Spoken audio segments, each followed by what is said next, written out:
Magandang umaga mga kahuan, narito na ating ulat panahon ngayong araw sa Pilipinas. Magandang umaga sa ating lahat. Narito ang ating weather update sa araw ng Lunes, January 26, 2026. Sa lukuyan, nakatransfer tayo ng maulan na panahon sa malaking bahagi ng Visayas at ganoon din sa northern at eastern section ng Mindanao dulot ng shear line. At dahil sa shear line, para sa mga kababayan po natin, mag-ingat po tayo dahil maranasan po natin ngayong araw ng paminsan-minsan malalakas na pag-ulan.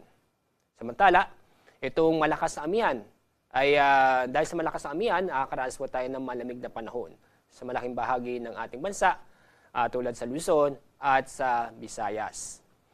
At sa kasalukuyan ay wala po tayong namomonitor na panibagong LPA, low pressure area o bagyo sa loob ng ating Philippine Area of Responsibility at ganoon din po sa labas nito. At sa ating lagay na panahon ngayong araw, halos buong Luzon ay makakaranas ng maulap na kalangitan. Ang katamtaman hanggang sa kuminsan ay malalakas na pag-ulan ang mararanasan sa lalawigan ng Sorsogon at Masbate. Mahinang pag-ulan naman ang mararanasan ngayong araw sa malaking bahagi ng Cordillera, Cagayan Valley, Aurora, Quezon, at ganoon din sa lalawigan ng Occidental Mindoro at Marinduque. Samantala, itong lalabing bahagi ng Luzon kasama ang Metro Manila ay magiging bahagyang maulap hanggang sa maulap ang kalangitan. At masisilayan po natin si Haring Araw, pero may tsansa pa rin ng mga sandaling mahihinang pag-ulan. Ang agwat ng temperatura sa Metro Manila ay aabot ng 20, pinakamababang temperatura sa 20 at aabot ng 29 degrees Celsius. Sa Baguio, ang pinakamababang temperatura ngayong araw ay aabot ng 12 degrees Celsius. Sa Lawag, aabot ng 19 degrees Celsius. Sa Tuguegarao, nasa 20 degrees Celsius. Dapat tayo sa nalabing bahagi ng ating bansa. Buong Visayas, asahan po natin ngayong araw ang maulap na kalangitan. Asahan ang mga katamtaman hanggang sa kuminsan ay may malalakas na pag-ulan sa Eastern Visayas at sa Central Visayas.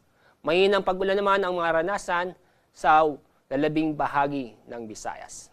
Sa mga kababayan po natin sa Northern Mindanao, Davao Region at Caraga, makakaranas po tayo ng maulap na kalangitan na may mga kalat-kalat na pag-ulan at isolated thunderstorm. Ang mga pag-ulan nito ay maaari pong katamtaman hanggang sa kuminsan ay malalakas na pag-ulan. Sa lalabing bahagi ng Mindanao, inyong mapapansin, bahagyang maulap hanggang sa maulap ang kalangitan. Masisilayan po si Haring Araw, pero may tsansa pa rin ng mga isolated na mga pag-ulan dulot ng thunderstorm.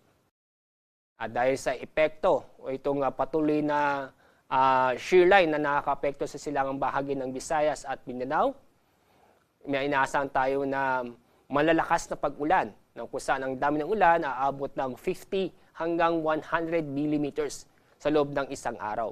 Ibig sabihin ito, malataas ang tsansa na magkaroon ng pagbaha o pagguho ng lupa sa mga lalawigan ng Northern Samar, Eastern Samar, Southern Leyte, Dinagat Island at Surigao del Norte. Sa mga nabanggit mong lugar, mag-ingat po tayo at alamin po ang ligtas na lugar dahil itong mga pag-uulan ay may posibleng magdulot ng pagbaha nga po o pagguho ng lupa. Dahil sa epekto ng amihan, may inaasahan pa rin tayong matataas ang alon sa eastern seaboard ng Northern Samar at Eastern Samar. Kaya sa mga kababayan po natin na may planong pumalaot ngayong araw, ipagpaliban at hintayin pong humina ang amihan dahil itong alon nito ay aabot halos 5 metro. At sa inaasahan po natin yung weather system nito, itong shear line at amihan ay magtatagal po sa susunod na 4 hanggang 5 araw. Itong shear line ay patuloy na makakaapekto sa malaking bahagi ng Visayas at Mindanao.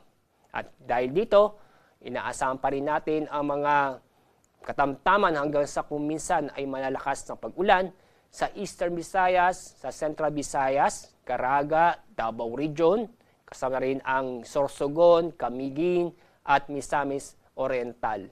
Sa mga kababayan po natin, sa mga nabanggit na lugar ay patuloy pa rin tayong mag-ingat Dahil sa itong patuloy na pag-ulan dulot ng shear line ay mataas ang tsansa na magkaroon ng pagbaha o pagguho ng lupa.